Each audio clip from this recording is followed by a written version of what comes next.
Hey guys, I'm off the grid for August, but Brian Stelter is still an unlikable potato.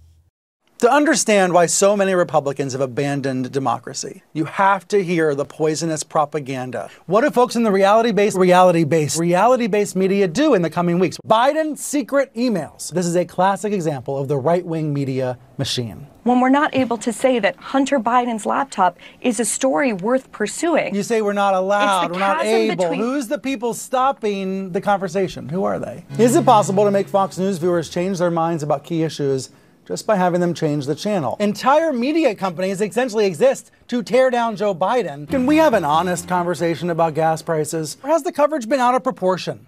Out of step with the American public? Too much of the U.S. media chatter is distorted to the point of being dishonest. Dana Milbank, here's his column for the Post this weekend, and he says he has data to show that the press has turned more negative against Biden than the press was against Trump. What do you think about that? Does it ring true to you? Trump might have committed treason. What does Putin have on Trump? The U.S. president possibly working for the Russians. Is President Trump a racist? Is the Trump presidency a criminal presidency? Trump and some of his allies are promoting a hate movement against the American press. Why does Sarah Sanders still have a job? Is it time for newsrooms to think of new ways to convey Trump's lack of credibility? You might say the media hasn't earned your trust either. Okay, look up the stats for yourself. There's no way to tweet yourself out of impeachment. Impeachment.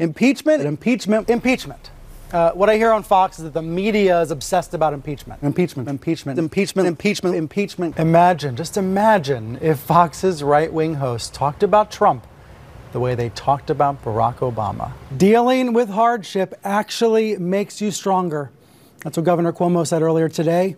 That's what I'm going to go teach my kids right now at home.